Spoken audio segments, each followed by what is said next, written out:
بسم اللہ الرحمن الرحیم۔ السلام علیکم ناظرین، جب قیامت کی تمام چھوٹی اور بڑی نشانیاں پوری ہو جائیں گی تو قیامت آنا شروع ہو جائے گی۔ قیامت کی ابتدا نفخ صور سے ہوگی۔ رسول اللہ صلی اللہ علیہ وسلم ارشاد فرماتے ہیں کہ اللہ تعالیٰ کے 4 فرشتے مقرر فرشتوں میں سے حضرت اسرافیل علیہ السلام سر منہ میں لیے اپنی پیشانی جھکائے کان اللہ تعالیٰ کے حکم پر لگائے ہوئے ہیں کہ کب ان کو سور پھونکنے کا حکم دیا جائے اور وہ سور پھونکیں۔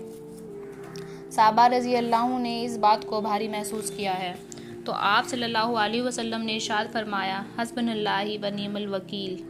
اس کا مطلب یہ ہے اللہ تعالیٰ ہمارے لیے کافی ہے اور وہ بہترین کام بنانے والا ہے۔ اللہ تعالیٰ ہی پر ہم نے بھروسہ کیا ہے۔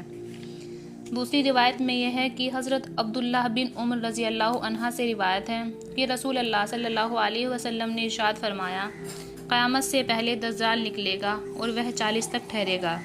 اس حدیث کو روایت کرنے والے صحابی حضرت عبداللہ بن عمر رضی اللہ عنہ فرماتے ہیں کہ میں نہیں جانتا رسول اللہ صلی اللہ علیہ وسلم کا مطلب 40 سے 40 دن تھا یا 40 مہینے یا 40 سال۔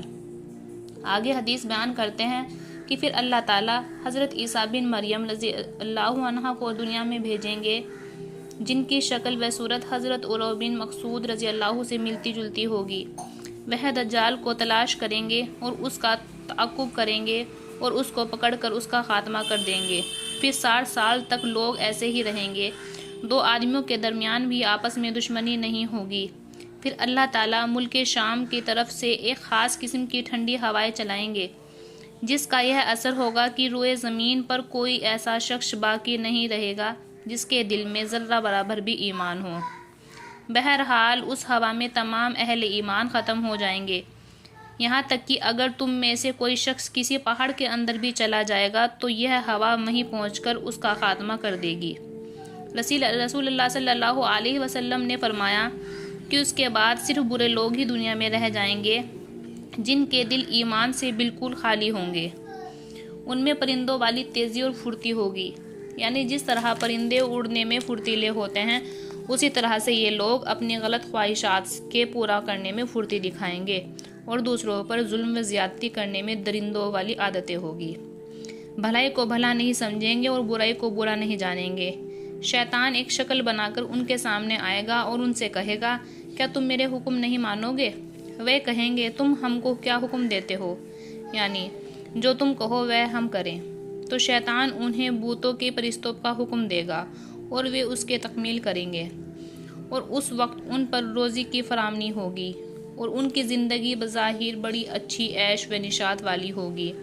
پھر سر پھونکا جائے گا، جو کوئی اس سر کی آواز کو سنے گا اس کی آواز کی دہشت اور خوف سے بے ہوش ہو جائے گا اور اس کی وجہ سے اس کا سر جسم پر آدھا قائم نہ رہ سکے گا، بلکہ اس کی گردن ادھر ادھر ڈھلک جائے گی۔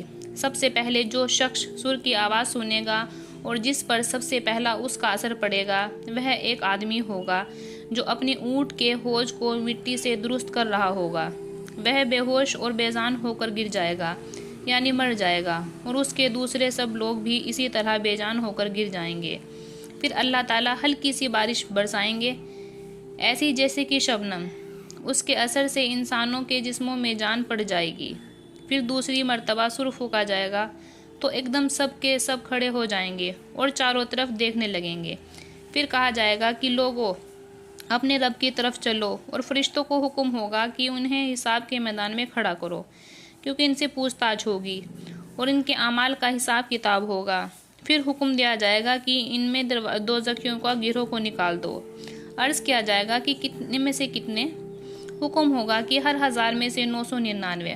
رسول اللہ صلی اللہ علیہ وسلم ارشاد فرماتے ہیں کہ یہ وہ دن ہوگا جو بچوں کو بوڑھا کر دے گا، یعنی اس روز کی سختی اور لمبائی کا تقاضا یہی ہوگا کہ وہ بچوں کو بوڑھا کر دے، نہیں تو حقیقت میں بچے بوڑھے نہ ہوں۔ اور یہی وہ دن ہوگا جس میں پنڈلی کھولی جائے گی، یعنی جس دن اللہ تعالیٰ خاص قسم کا ظہور فرمائیں گے۔ ایک اور روایت میں اس طرح ہے کہ جب صحابہ کرام رضی اللہ عنہ نے سنا کہ 1000 میں سے 999 جہنم میں جائیں گے تو اس بات سے وہ اتنے پریشان ہوئے کہ چہرے کا رنگ بدل گیا۔ اس پر آپ صلی اللہ علیہ وسلم نے ارشاد فرمایا، بات یہ ہے کہ 999 جو جہنم میں جائیں گے وہ یجوج ماجوج اور ان کی طرح کفار و مشرکین میں سے ہوں گے، اور 1000 میں سے ایک جو جنت میں جائے گا وہ تم میں سے اور تمہارے طریقہ اختیار کرنے والوں میں سے ہوگا۔ قیامت کے دن سورج مخلوق سے قریب کر دیا جائے گا، یہاں تک کہ ان میں صرف 1 میل کی مسافت کے برابر راستہ رہ جائے گا، اور اس کی گرمی سے لوگ اپنے اعمال کے برابر پسینے میں ہوں گے، یعنی جس کے اعمال جتنے برے ہوں گے اسی قدر اس کو پسینہ زیادہ آئے گا۔ کچھ لوگ ایسے ہوں گے جن کا پسینہ ان کے ٹخنوں تک ہوگا، اور کچھ لوگ ایسے ہوں گے جن کا پسینہ ان کے گھٹنوں تک ہوگا، اور کچھ لوگوں کا ان کے کمر تک ہوگا، اور کچھ لوگ وہ ہوں گے جن کا پسینہ ان کے منہ تک پہنچ رہا ہوگا۔